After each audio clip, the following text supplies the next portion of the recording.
So just for those who have come on now, this meeting is being recorded, and we're going to continue on. The first piece is the update on the school buildings. Now, is Matt joining us? I'm sorry. No, Matt has had a family emergency, so he sent an email to you.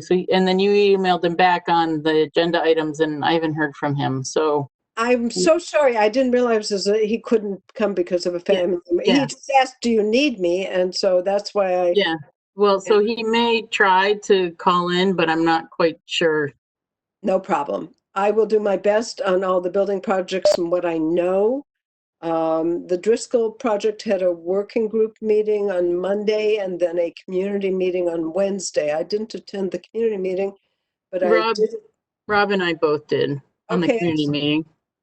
So the working group meeting walked through a lot of the details of the building and the facade, the brick that they're going to be using, things like that. There were a number of things that Charlie was there too, if I remember correctly, that we talked about, items, finishes that we've used in the past that have worked, bathrooms that need tile, things like that. So it's moving forward and moving well, from what I can tell. And on Wednesday there was a meeting of a community meeting to introduce Gilbane, the CM at risk, and I will leave it to either Mary Ellen or Rob to talk about that. I mean, generally the community meeting went well. They covered, introduced Gilbane, and they covered a number of the site planning schedule items, and there were questions around Westbourne Terrace road access and playground access. And the question regularly comes up, is the green space bigger than what they have now? The answer is yes. And then they want to know by how much. So I believe that information is now posted on our website, as one of the frequently asked questions. And generally sort of the sentiments around the whole kind of schedule of the project and how the site will be set up for both building on site as well as having school on site at the same time, and then swapping and flipping that over. They also explained the demolition of the building and how that would work. So that was important to neighbors in the community about how the demolition of the existing building would happen and what machines and tools and things would be used to demolish the buildings. Anything else to add, Rob?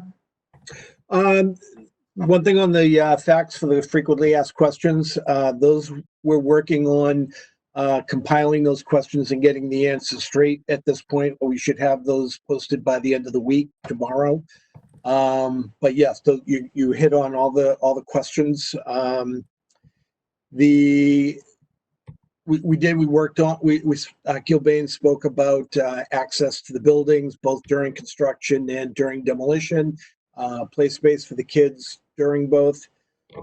And I got a lot of feedback from some of the neighbors who had been mailing in questions prior, saying that they were very appreciative of the meeting. They thought it went extremely well, that it was very informative.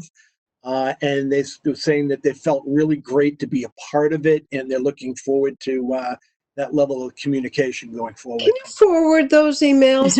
It's a rare occurrence. I would love to see them right now. That would be great. That would be really great. Was there any discussion of the geothermal wells, or if that was any problem for people? Well, we didn't get into that so much. I mean, if you want an update on where that is right now, I can do that. If it's just a general question by the neighborhood as whether that's going to continue going forward or not, the answer to that is yes, we're still moving forward. The initial drill well, the test well, was completed last week. It was filled in with the slurry and the grout that's used to seal it. And testing is ongoing right now to be able to get the numbers on how many holes we'll actually need to fully power the system in the new school. We should have an answer back from that within the next couple of weeks. Great, great. The high school, I've driven by there a number of times and I see work going on. The other day I saw the full length of the, where the teachers usually park, packed with cars for, I assume, people who were working on the two different projects. I've seen more steel go up at the main building and more walls going up by the T. So that seems to be moving forward. And Pierce, there's nothing new. No, we're still, I just got an email this week from, actually Bernard Green got an email this week from Brittany. So we're processing that. We're on schedule for that for the next step. So Okay. nothing is due imminently. Mary Ellen, maybe you could forward that to me so I'd just be kept apprised Sure. of what's happening. Okay. Yep. Okay. What's the next step for Pierce?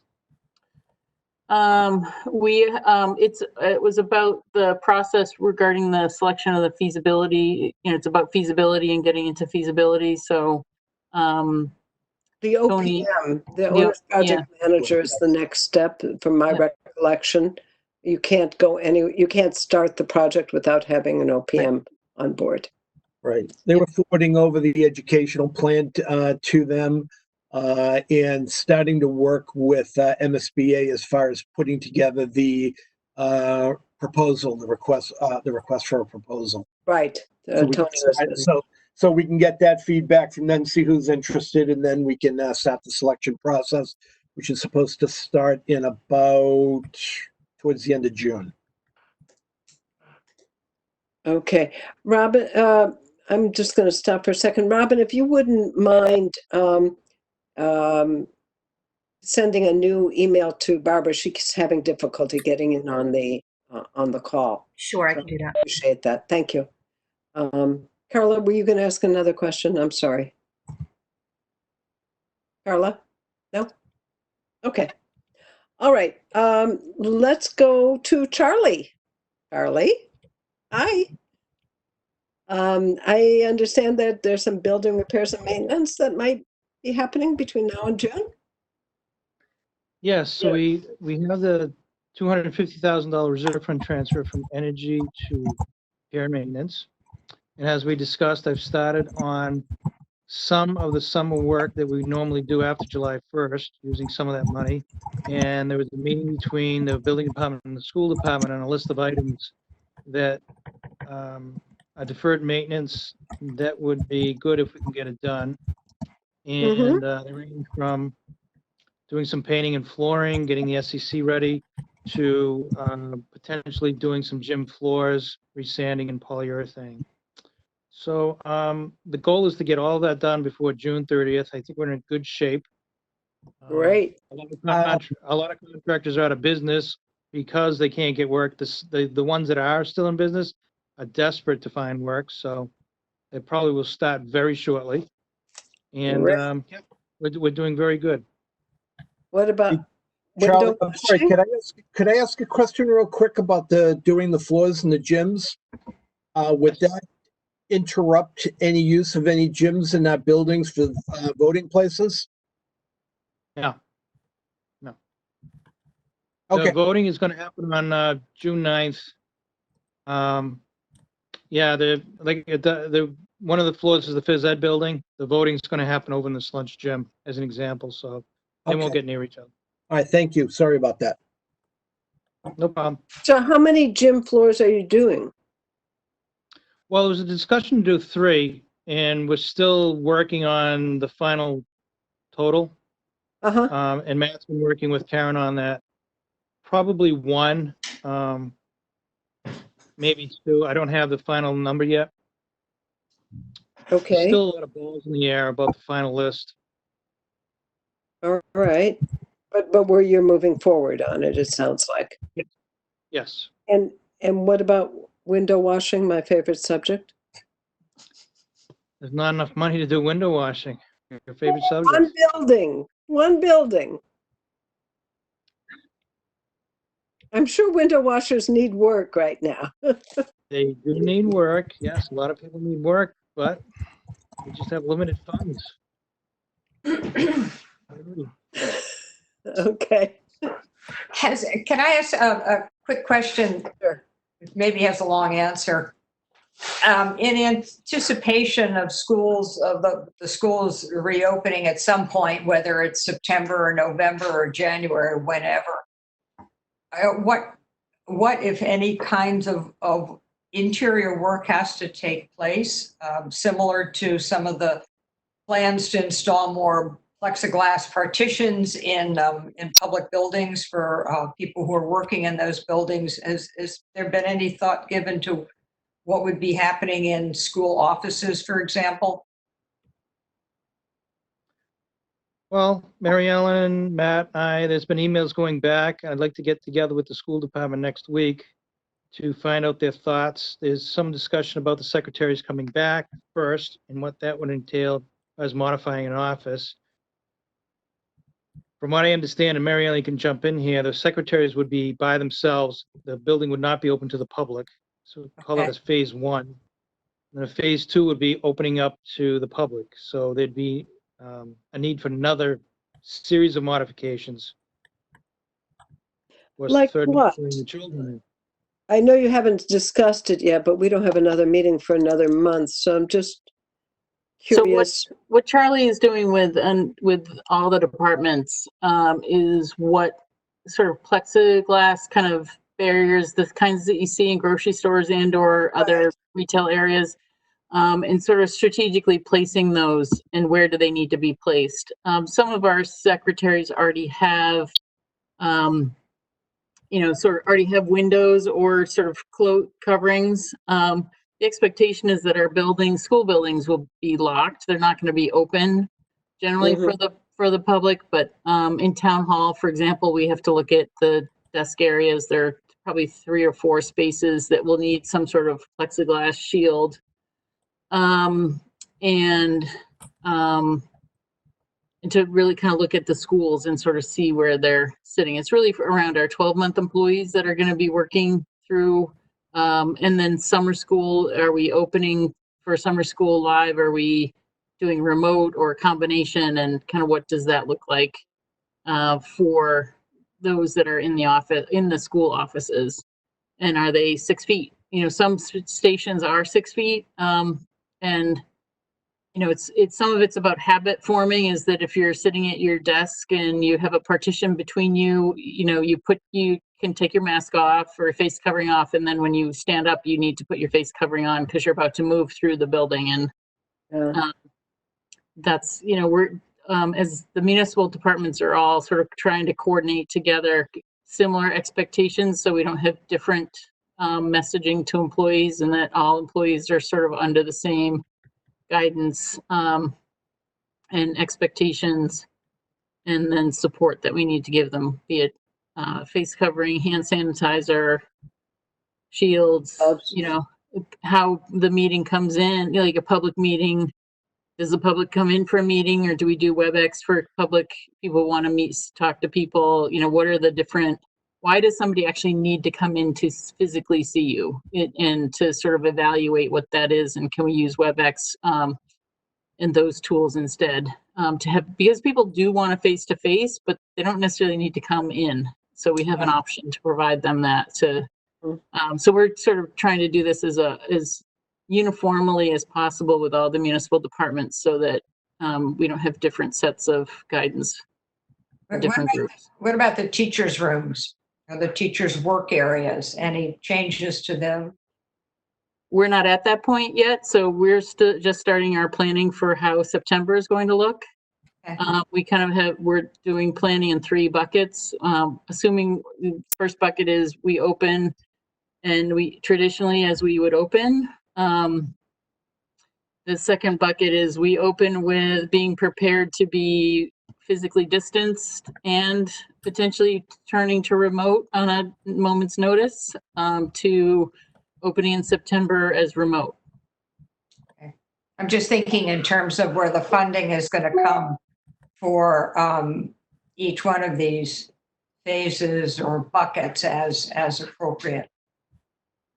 Well, the Yeah. funding, I mean, I think the barriers and stuff, that's, I assume, in Charlie's budget somewhere, maybe. But and so that, you know, that's the point. Is it certainly wasn't his fiscal 20 budget. The question is whether it's going to be the fiscal 21 budget. Right. Yeah. Okay, I'll let the advisory committee and the selectmen figure out where the monies are coming for COVID-related barriers. that need Jump to in here be- for 1 second. We already have the shields. What I did was I ran through the buildings. I ordered some generic one size fit all shields, 3 feet high, 4 feet wide. We had to put in an order right away. You cannot get plexiglass. I Right. got one of the last orders in to get the shields built. They were delivered on Monday. A few set up around. I'm going to be putting some up on the 6th floor so you can see them. The first group that'll be using them will be for voting on June 9th. I'm going to recollect them all, and then we're going to go through the buildings. I included what I thought was best. So a counter at the front of the assessor's office. He'll use one shield. One person goes in at a time. So Assessor's office already has that. They have a whole glass. no, you walk up to a counter. The assessor's office, no. Oh, I'm thinking, what is it? Treasurer's There's treasurer's the, office. It has a bank front. So what I did was I just multiplied that by how many best guess counters we had, town, school, libraries, everything. And I put the order in. And actually tonight, well, tonight? You said tonight and we didn't hear you. tonight is an advisory meeting to go over the reserve fund transfer Right. for the COVID-19 materials that have been purchased or about to be purchased. That's fantastic, Charlie. Thank you for Nice being breaking up ahead here. of the curve on that one. That's really critical because without that, we probably couldn't open. So it's really important. There's also, I was reading, I think it was in the tab, Ranch Kimball's son, I think it is devising, these things. So if you need help, he's an 18-year-old who lives here in town and works with plexiglass, for what it's worth. Anyways, Okay. that's fantastic. That's really good. Okay. Is there anything else about repair and maintenance that we should know? I don't have anything at this time. No, thank you add. for all your work. Oh, Oh, go ahead. You're welcome. No, No, you're we welcome. really appreciate it. Well, next year is still, we haven't forgotten you. Okay, I appreciate that. All right. Okay. Thank you. If you want to stay around, you can. I'll listen in. I'm just, I got to go to another meeting in about half an hour, so I'll listen in. May be done. And May be done by then. if you need So the anything, I'll be here. Next one is utilization of school facilities for emergency response. I think that was Matt, right? Yeah, I can update you. So we've, the Station 5, one of the companies of Station 5 is using Coolidge Corner School for distancing until we reopen school. And we also have a portion of the police department also at the Coolidge Corner School in a different part of the building as well. And then we had offered and made available, depending on kind of how things went to the police department, Baker and Pierce, because those buildings we have had open because we were doing lunch delivery out of. So, and Matt's crew has been helping police and fire with disinfecting vehicles and providing some extra support with keeping the vehicles and trucks and stuff disinfected to supplement Charlie's crew there. So we've been, we extended ourselves to our municipal brethren Nice. to support them. So Mariella, when you say they're using the buildings, what does that mean? Means that the fire truck is actually in the loading dock at Coolidge Corner, and they're in two of the preschool rooms, and they're using the Coolidge Corner kitchen is what the fire station is using, and the police are using the some offices and conference room in the principal's suite. Okay, and they use them as offices and then they Yep. cook meals in the kitchen? What? Well, yeah, the fire department, they're 24/7, so their meals are cooked in the kitchen, and they're using one of the gyms as their sort of cot sleeping space So they sleep with there? the showers. Yeah, Oh because my they're on goodness. shifts of I think I think their shifts are 2 24s or something like that. There are 3 days. 3, yeah. Okay. So it's just used as a firehouse? It is used as a firehouse. Yeah, there's a great story to be told. There's probably some pictures to be taken and a good story for somebody to tell. Yeah, yeah. And the Well, police are using it as offices? Yeah, so mostly it's the SROs that are basing themselves out of there. SROs. Yeah, the school resource officers. And doing some community service piece supports out of for that end of town. Okay, All right. thanks.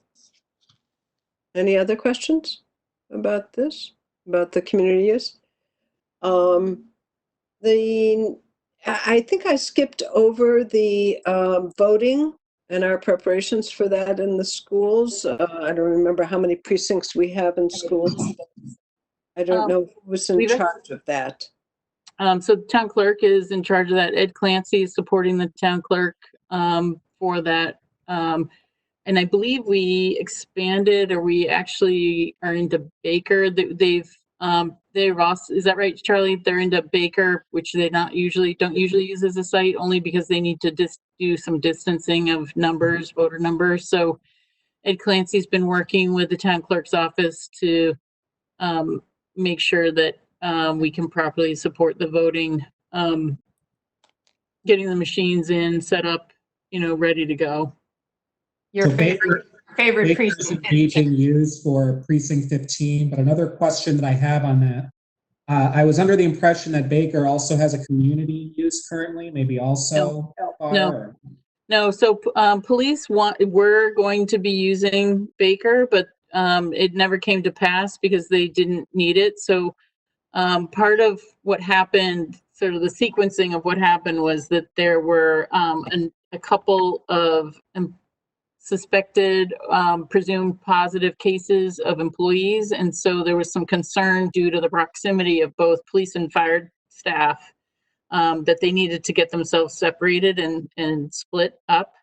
And police, fire went into Coolidge Corner. Police didn't really need, those are basically in a holding pattern, only if they needed to do that. So they never actually entered the building or had been using the building, but it was there and ready for them if they needed to pull to make that transfer as quickly as possible. So that was part of a lot of our pre-planning and coordinated planning ahead of time to have some safe distancing among our first responders. So are all the buildings being used for precincts? No, I think the new one is just Baker is new. Baker is the new ad. That's precinct 15 now? I Yes, think he's using 15 and 16 are going up to Baker. I thought 16 was going to the library. All right, I take that back. It's going to the Putterham Library. He is combining 3 precincts for the Ridley School. And I forget the other 2. They have 3 precincts for the high school, 6, 7, and 10. 3 precincts for the high school as well, yeah. And is Runkle and Heath going to still be used? Yeah, Runkle will, because it's 2 precincts. Yeah. Runkle is Runkle's 2 2 precincts. So that's my question earlier, Charlie. I don't know. On So here, at least, I have the list if you want me to show it on my screen. Yeah. If you can give me. okay. Nope. Somebody would need to give me. Well, it's Robin. It's okay. It Okay. doesn't matter. I mean, Let me forward it to you. I can forward it to the subcommittee so you have it. that's fine. That How would would I be do that? great. That would be great. We do have it. It's on the same email attachment as our agenda for today. It is? That's Oh, on mine. good. I must have missed something somewhere. Well, that's what I'm looking at. It was May 4th it was sent. Okay, well, I trust you. Yeah. Do you want to read off which schools? You've got Heath, Runkle, Driscoll, Village Corner School, High School, Slunch Gym, And Baker. Town Hall, and Baker's an ad. Lincoln, did you say Lincoln? Lincoln, and yeah, New Lincoln School.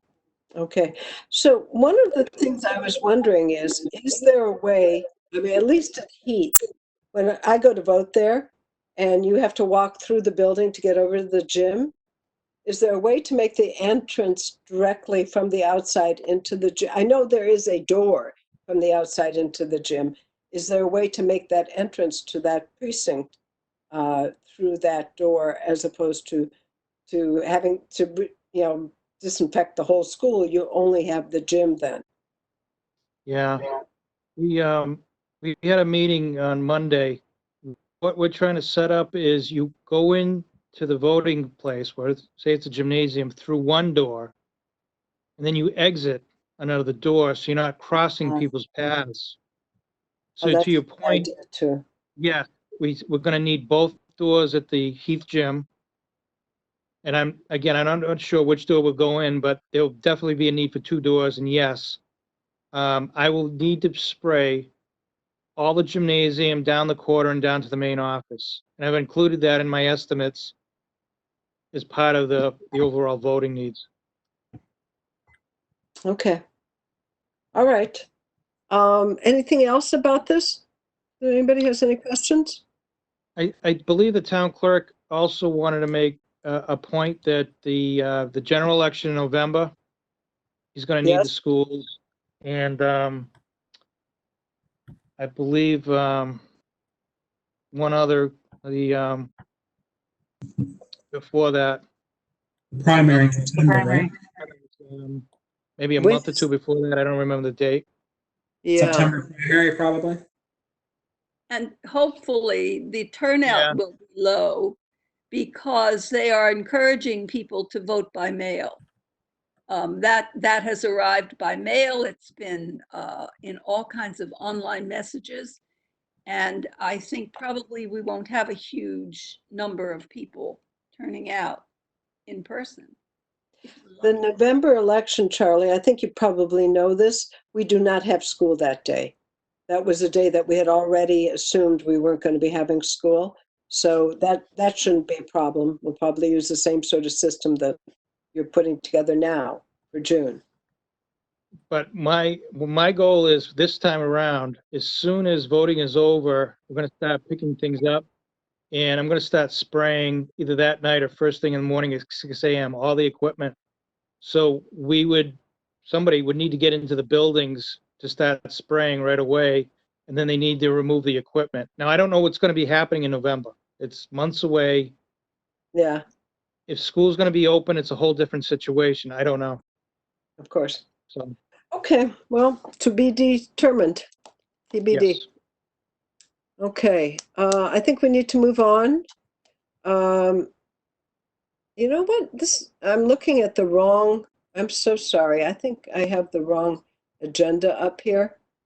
So will somebody, hold on. I I had think looked, the next item is discussion of Clark Road utilization. thank you. Thank you. I thought that was the case and I was noticing it's not there. Thank you. Robin, I may call on you again to help me with that. Carla, you had asked a number of questions about Clark Road and the utilization. The advisory committee is concerned about it. I think it may be the best investment that we've made in order to have more space and elbow room for kids and staff and offices. If we didn't have that, imagine having all those people in town hall, in addition to all the people that we have there. That being said, you had asked about classes, and I had gotten actually a verbal, but I don't have the written statement from Regina. I don't know, Mary Ellen, if you do. I haven't seen it. So to the best of my recollection, and I will tell you now, there will be a RISE class there. There will be 4 early childhood classrooms. Here it is. I do have it. They are all subscribed with typically developing kids, and there is a waiting list. And so, we usually have about 16 kids in a classroom, 4 of whom are special needs, and the rest are either at risk or typically developing kids, or English language learners. So everybody has put in $600 deposits, and 2 people only have dropped out from all of the different beeps, and that's because they moved out of town. And those deposits are non-refundable, just so you know. So that's, in terms of the utilization for beep, there will be extended day there also. The parents have signed up for it already because that's something that's really critical. And she told 32 kids have signed up for extended day there. Also, just an FYI, with your advisory cap on. So some people paid their tuition for the full year. And so Regina asked them, would they be willing to consider it a donation the rest of the year? And a number of people have done that so far. Okay. So, So 22,000 worth. So 32 families have signed up for extended day out of how many possible? Well, I don't know if all of the special ed children have been assigned yet. Okay. And for the, and you said all but 2 families who have moved out of town have re-upped Or have put in their deposit. deposits. Okay. And how many? Let's put it this way. No. Go the other way around. For the people who have signed up, only you had asked, are people dropping out and not coming in the fall? And so I asked her that question that way, and she said there have been only 2 people who have withdrawn. Okay. And those 2 are people who moved out of town. Okay. Okay? Yep. So that's the beep story. Helen, Yes. Susan, we talked about if there was a wait list, possibly opening another class at We Clark? had. And I think that may happen. Most of the wait list is for the Coolidge Corner area. Okay, But as it gets closer and as some of these daycares go under, I think parents are going to become more flexible, if I had to guess. And be asking us. so we're just keeping that as a possibility. Correct. The Okay. other piece is for social distancing, especially with little kids, it may be easier if we, sort of spread them out, have them in 2 classes, 1 class, but they're in 2 separate classrooms or something like that, or taking kids, to another classroom. I don't know. I mean, I don't think they've gotten that far with the planning. But my sense is we will need that space as much as possible. And maybe, Matt, you could speak to the office spaces and our utilization of that. So the 3rd floor will be utilized for office space, and only 2 of the 6 classrooms on the 2nd floor would be used for office space. And if we needed to, we could move one of the groups from the 2nd floor up to the 3rd floor. So we'll have some capacity should they get some more enrollment. You're on mute, Carla. Carla, you're on mute. It sometimes does it. I didn't want you to talk anyway. No. Are all of those offices for individuals or are they shared office spaces? They're classrooms, and there's anywhere from 3 or 4 people on the offices on the 2nd floor, and anywhere from 4 or 6 people in the offices, or 3 to 6 people in the offices on the 3rd floor. They're classrooms, but they're being used as office space. So I guess my question is, will you need it to modify any of those offices for purposes of social distancing? No, so if you take your traditional 800, 850 square foot classroom, it works fine for having 4 people spread out in the office. The rooms were wired for computers and things in the 90s. So there's outlets on a couple of the walls. And since we're just renting, we run some wires and then tape them down to space people out and give them their privacy. And some folks are in cubicles, so they sort of have the wall space between them to social distance. So there might be a modification or two, but for the most part, we're in pretty good shape. Okay. So, and How many more classrooms could be filled? let me just say one thing, David, and then I'll call on you. Okay. So just so that you're aware, most of those offices, if not all of them, are not interacting with the public. There are Correct. people who are doing things remotely, who are working on food services or stuff like that. That's their office space. So it's not like the public is coming in to that space. Correct. So it's food services, special education, steps to success, and operations. David. So my recollection is that there are 16 classrooms at Clark Road. 5 of them are going to be utilized for BEEP, 2 of them for office space. So what about the other 9? So, oh no, 6, Well, 7 or 8 of them will be used for office space, and 6 will be available for BEEP to use right away. And if we have to collapse people into a 7th, we can find a way to make that work, because there are a couple of small,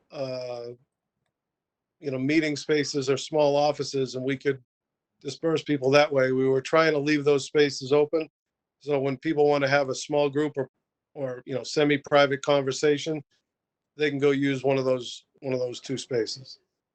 So we could fill up to 6 more classrooms? no. So BEEP, we're ready for BEEP to have 6.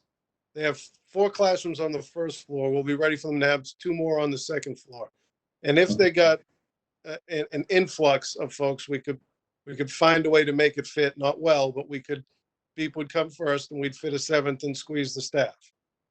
Okay. And I say that because I remind people on occasion, we're here for the students first, not the staff. That keeps me popular with the staff. All right. Okay, the other piece that, Carla, to your, I think, last question, I think I've addressed most of them. I spoke with Julie, and she will be contacting Stephen Schwartz, I think it is, who is the lawyer for Maimonides, to talk to them about the lease and any possibilities of either paying a pilot, as you suggested, or the reduced rent. So she will be following up. I hope to have something on that in the near future.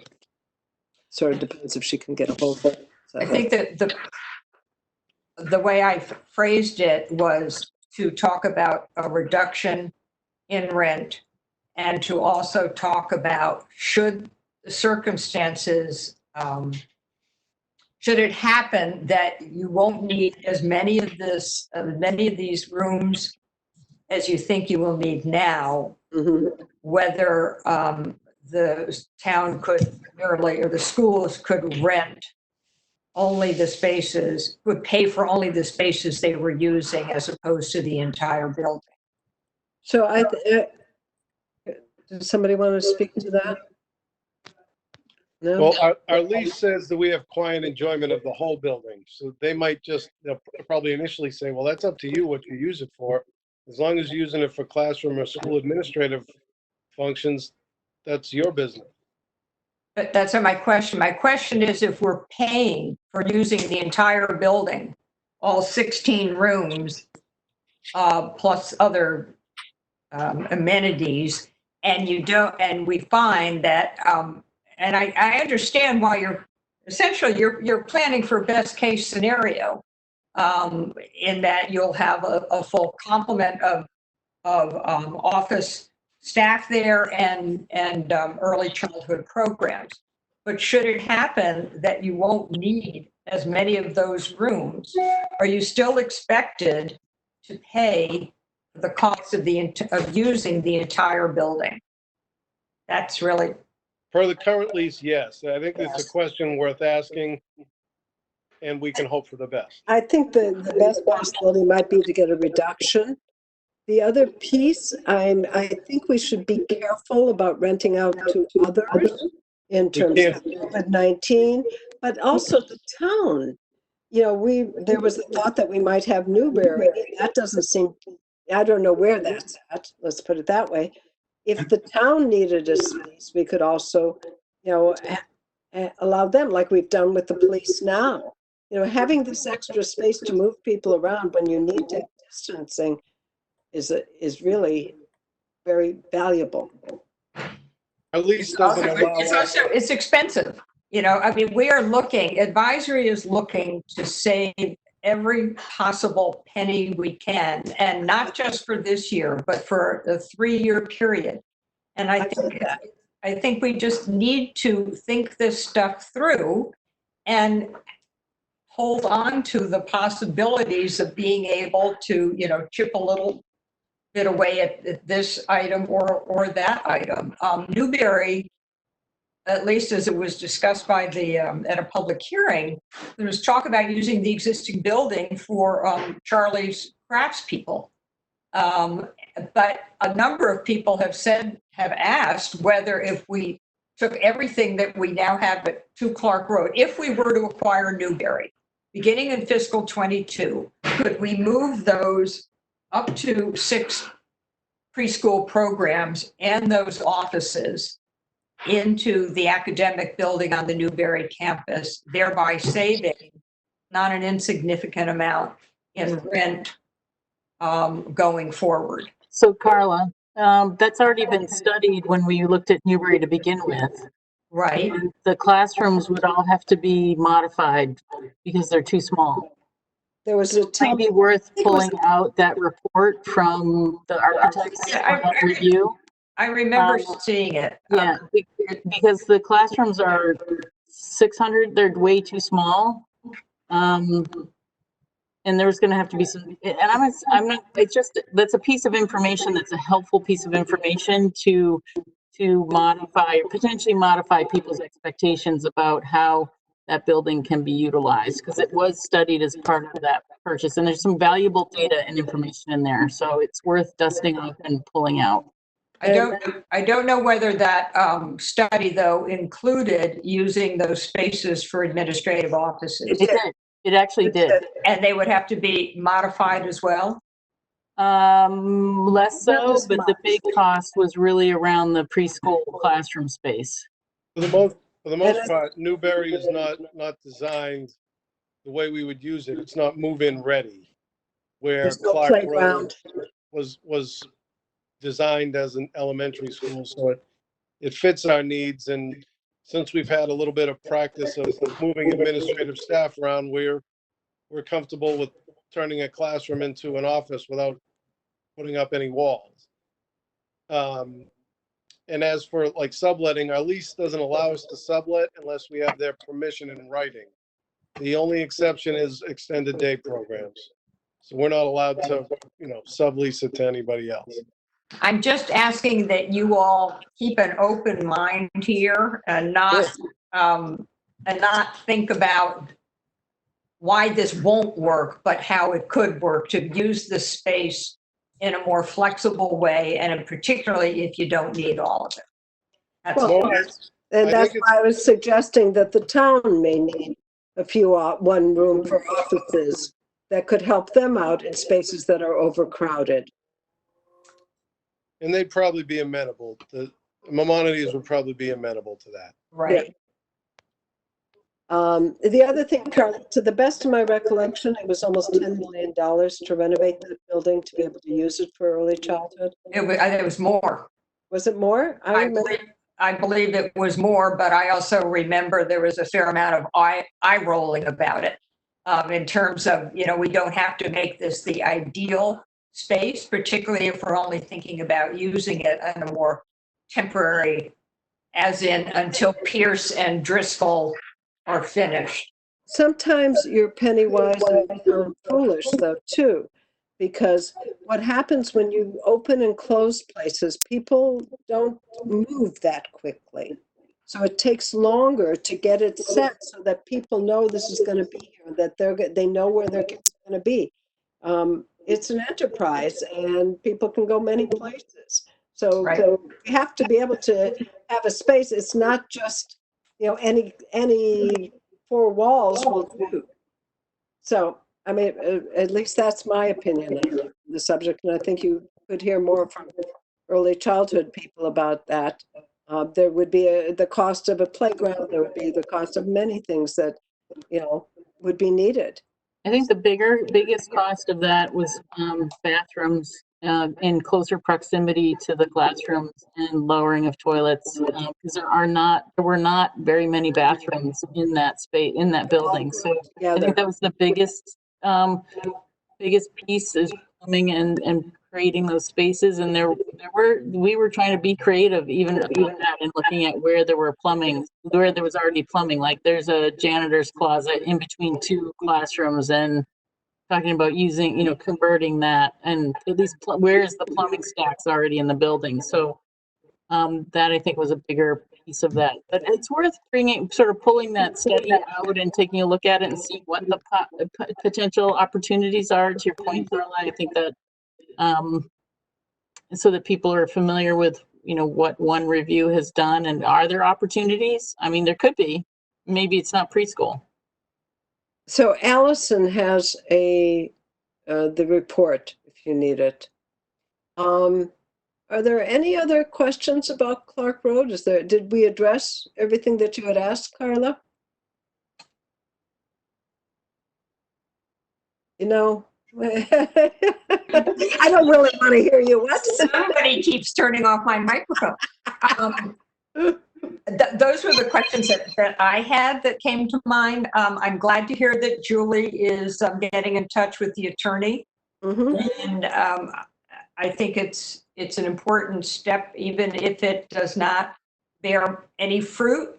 Right. You will be able to say that you made the effort. Absolutely. Far worse You to say were that right in asking it, and thank you. Thank Okay. you for that. I mean, we need to work together to try and find savings wherever we can. Right. So, okay. I guess now let me just make sure we done everything. Now I have the right. So we did repairs and maintenance. We did school facilities for elections. We did emergency response facilities we did that, the utilization and Clark Road. Last piece that we have before new and old business is the public hearing on the high school appropriation and Newbury College land use. And I must admit, I'm not sure what the final number is for the high school. Do you know, Carla?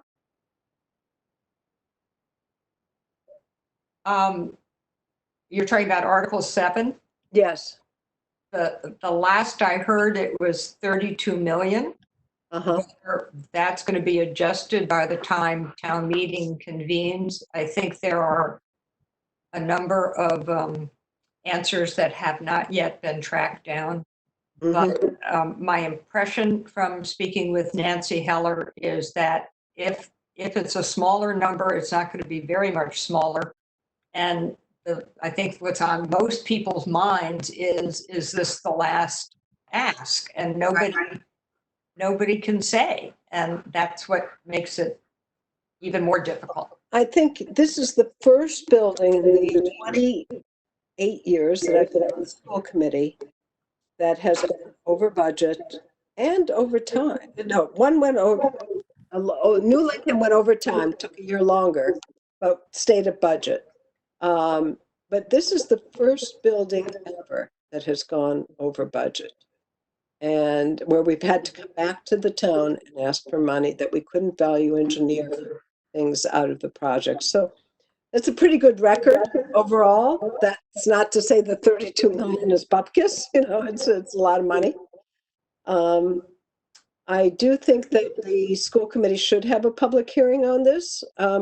I just wonder, there's so many, I guess we can, Carla, is there a way to do public? I guess we all have to do our own public hearings, or can we do a public hearing together and then discuss separately? Does that make sense? So people don't have to come 5 times to tell people the same story? If you're having a joint meeting, you can have the public hearing first and then have the meeting afterwards. It's been done in other towns. I mean, and that each group can go off on their own and have their own separate meeting? No, you have to do it. Same meeting. So big room, so to speak, bigger meeting, but You, I'm not sure if this is what the school committee wants to do either. I mean, that's something that we need to discuss. But You I could- just dawned on me that,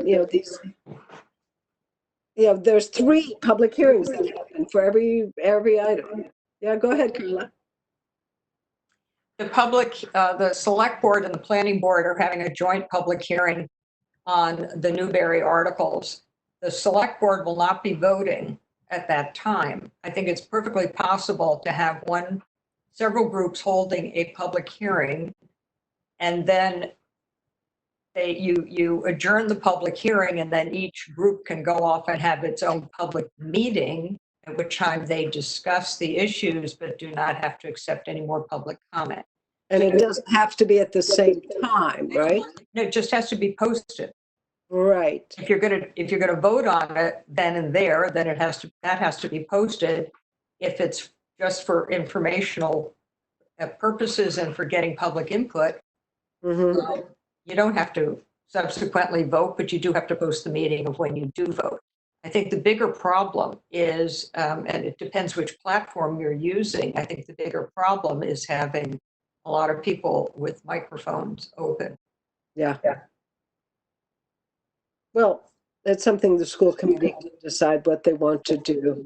I would suggest, and I'm certainly open to suggestions from the rest of the committee here, that we definitely do need to hear the high school, have a hearing for the high school, whether that's a joint one or separate, that we can figure that out. We may want to do it together with the select people, because that doesn't get as big as advisory. And with regards to Newbury, I'm sort of mixed. I mean, I think in the past, we've talked about doing public hearings on articles that affect us. And I'm sort of mixed on Newbury because at the present time, this doesn't directly affect the schools, or correct me if I'm wrong. So I don't know. Does anybody have a thought? Barbara, you have to take yourself off mute. Helen, I think you're right. I think Newberry may affect the schools at some point in time down the road, but I don't think at this point in time, I don't know. I'm not sure. On the other hand, if there was a public hearing on Newberry that the Board of Selectmen was having, it might be worth listening in, but Yeah, I just don't think I don't think it's really necessary at this point in time unless we are thinking of doing something there within the next 3 years. Yeah, I mean, I agree. I don't think we've determined as a school committee that we are taking this up. But that's one of the things they're looking to the capital subcommittee to, is whether we would recommend that we should participate in this conversation or whether we're going to support it. But I don't think up to this time we've made a decision about, taking a stand on Newberry one way or the other. it seems to me there are so many issues that we're grappling with that we have to deal with in terms of education right now, that to take time to have a hearing on this, I don't see that as adding to the conversation at this point. Yes, Ms. Benka. If you have no interest in the future use of the West Campus for educational purposes, then I don't think there's any point of you weighing in. If you see the West Campus as having potential use for you, even if it isn't within the next 3 years, it could be within the next 10 years, then you might want to speak up. This will be the only opportunity, best of my knowledge, for the town. If the town doesn't acquire the West Campus, then it's up to Welltower to decide what they want to do with it. Mm-hmm. Yeah. So Carla, just remind me, is this a decision made with the voters or is it town meeting? It is, if town meeting does not vote to, depending on the override vote, bond sufficient funds to acquire the West Campus, then nothing happens, and there isn't an override vote, because there's no point to it. But I'm confused on the sequence of it. I mean, Usually it's override and then town meeting, but this time it's reverse. The same way it was for, we've done this a couple of times. It's for Driscoll, I believe. The town meeting said they would bond Yes. Driscoll, depending on the outcome of the override vote in December. And this would be, town meeting would bond the purchase of the Newberry campus, depending on the outcome of an override vote. But if town meeting isn't interested in doing that, then I don't believe it. right, and if town meeting votes to move forward, then the vote would be in November for the override? Then the override vote, when did they say it was going to be? I guess it could be September, and maybe they would try and time it with the primary, so we have to go to the polls umpty times or send in early ballots, 3 times or 4 times in 1 year. So the other thing too that could happen is the select people could decide to put it on the ballot. Say town meeting doesn't vote it, but the select people decide to put it on the ballot. They have the right to do that without town meeting, and then it could come to town That's meeting too. So it's And we not, have to come back to town meeting to be bonded, right? yeah, it's not necessarily the last bite at the apple. Thank you, that's helpful. Yeah, I'm really mixed on this one. I mean, yeah, we could see some future use. Look at this, Maimonides lease is only for 6 years. Who knows? But on the other hand, at this particular time, I'm having a hard time seeing what we would do with it. And rethinking this a little bit, if we don't show that we might have interest in this at some point, it makes me wonder if, in a sense, there will not be enough. Having a big piece, let me back a little bit, having a sizable piece of land that is potential for school use in town would be a very good thing. If we don't say we might be interested in it, there might be people who would say, well, the town shouldn't buy this because what really is the town going to use it for if the schools are not interested in it? And I would hate for us to be saying 5 years down the road, we really made a mistake and now we can't go back on it. It's a mixed bag. I can go either way. Right, and then when other properties might come up. But at least if we have the hearing, we are saying it is potentially useful for the schools. Right. We're not stepping out of the question. Well, maybe what we could do is have that hearing. I mean, the high school hearing, let me work on both of them. We may have joint hearings rather than single hearings, and I'm mixed about the Newbury and whether to have a hearing on it or not. So, well, I'm mixed about it too. So, and we would have to have it, Carla, help me, you know all this stuff.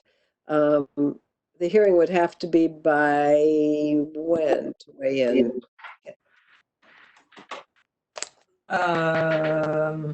The deadline for the combined reports is the 4th of June. Oh, So you'd have to have held your hearing and submitted your report by that date. okay. And that's a month from now. You should also mention that another possible use that has been mentioned is for the town to acquire it and then provide affordable housing. on the Great site. idea. So Great if it were, there are other issues, I mean, other functions out there, other purposes out there, but obviously for your purposes, you need to think about it in terms of a school or school use. Right, and that's why I'm trying to save people's time from coming to talk about it, but, A few thoughts on the school use part of it. It's not really move-in ready, so we would have to, in all likelihood, spend some more money to make it functional, construct or renovate to serve some of our purposes down the road. So, that's an issue that would, and not knowing exactly what we would use it for, that cost would be a little bit undetermined. So it would be a land acquisition and then hold until we figured out what to use it for. If we didn't use it and some of it was converted to parks space or recreational space, maybe that could free up some space on school property, so we could construct schools that more fit the size of the population in the community down the road, if that is potential for flexibility by transferring parks and open space in one area to another area of town. right. Okay, well, I guess I would recommend to the school committee that we just hear the high school and maybe do it together. They have the hearing together with the select people and then our debate afterwards. And on the other one, I would suggest that maybe we recommend not to hear that at this time. And then the school committee can determine what they'd like to do. David, do you have a thought? I think we should do it because we've been looking for space for so much time for a potential ninth school. I know that given the current economic climate, realistically, a ninth school is going to be the last thing in a lot of people's minds. But just in case we end up with promising economic times again a year down the road, if we end up passing on a potential site, that's not going to be a good look for if we end up pursuing a ninth school. I don't think it takes that much extra effort for us to just do a joint hearing with the select board. We don't have to be super active in it, but if technically it's a joint hearing, then at least we did a modicum of due diligence and preserve the option. Barbara, Suzanne? Yeah, I think that David is right. We do preserve the option by doing it. And we're only talking about yet another evening meeting. Right. I'm trying to save us, guys. I really am. The loss of not doing it might offset the distress we would have for not doing it might be a lot better than the distress we would have for a lost evening. Okay. So whatever we would decide, let's say, if we don't say anything, it doesn't mean that we're not interested. It just means at this time we're not promoting it. Well, we're being agnostic about it. Exactly. I guess. Exactly. But that doesn't mean it would be closed to us unless, of course, the vote goes down, and then we've lost the potential for that opportunity. Right. So The more I'm hearing you guys talk and what David said, and maybe we should be part of the hearings and at least weigh in on it. We could very softly say that we're just preserving the option in case the economic climate changes, in case enrollment numbers change again. It can be a passive role, but I think we at least need to be at the table. Yeah. Well, I mean, Nancy Heller is pushing, I think, for this acquisition, and I'm sure would love the support Yeah. of the school committee because it's got to pass. Yeah. Yeah. It's not that, like, we are kind of agnostic about schools right now because we don't know, but they do need support from partnerships in town if we want the town to purchase it, even if it's for housing or for that ice skating rink they've talked about, or the outdoor pool. Outdoor pool, right? There's a whole list. So, she's looking for us probably, I haven't spoken to her about it, but I would imagine she's looking for school committee to offer support so that there's just more partners who are in on it. And I think we should support it for another reason, even if it's not ultimately used as a school building. If there were a swimming pool that goes there, or if there were a ice skating rink, both of those purposes could actually advance our athletic program. So I think we would have an interest almost no matter what goes. Yeah. Yeah, I'm convinced. I will talk to Bernard. And so I'll be ready for the school committee meeting to know, or I'll let you, Suzanne and Julie know, or unless you guys want to talk to him about having a joint hearing on both of these so that we don't end up taking people out 2 nights in a row or 3 nights in a row with the advisory too. I assume advisory will do their own hearings, correct? My recollection is that when we had the initial Newbury rough schematics, that was a 3-committee joint hearing. So it's possible we could all do it together at once. Yeah, that's true. We did do that, didn't we, Carla? Yeah, you're on mute. You turned it off. I'm sorry, I was too busy looking at my schedule here. The subcommittee's doing its warrant article 7 public hearing on the 21st. And full advisory will take that up on the 28th. You have 2 hearings on each thing?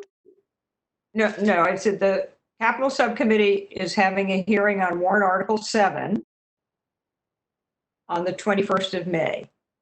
Okay. The planning and regulations subcommittee has already had its public hearing on all of the well tower articles, including the one to acquire the 4-hour meeting. Yeah. Full advisory is taking that up a week from today. Just that. All of the well tower articles will be taking up at once. Articles 9 through 15, we will take up all at once in one evening, a week from today. So we have a school committee meeting on the 14th. So that wouldn't work for us unless we move that meeting. What time does that meeting start? The advisory committee's meeting will start at 7:30, but that's no longer a hearing. It's a meeting for advisory to vote. We've already done the hearing thing for those articles. I mean, that's part of it. The 4-hour meeting, to have another 4-hour meeting on this is. You guys will, first of all, I don't think the select board will, I don't think the public hearing, the select board will be taking up all those articles. So if you do it jointly with them, you'll have to sit through the discussion of all the articles. I can just about guarantee it's not going to take them 4 hours because A, they've got too many other things on their agenda, and B, they traditionally don't do the deep dive that advisory does. However, they're already doing a joint hearing on the articles with the planning board. So it may be a little too much to have all of you. What is that date with planning board? That is next Tuesday at 5:30, I think. And in order for us to opine, we have to have a hearing, right? Correct. We just have listened to the other hearings. You have, correct. You have to have held your own public hearing. Yeah. Helen, why don't we see if we can join the select board and planning board on the 12th? That's on the 12th? 12th at 5:30. At 5:30. Okay, we'd have to post it to, it would have to be posted tomorrow, right, Robin? Right. Yeah. Okay. I think that would be better than doing our own. Yeah.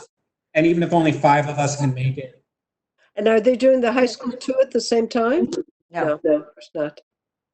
Okay. All right, let me try and follow up with this. I get the sense of the committee. And we'll try to joint, and maybe the high school will do on our own, depending on when that's scheduled for. And that's it.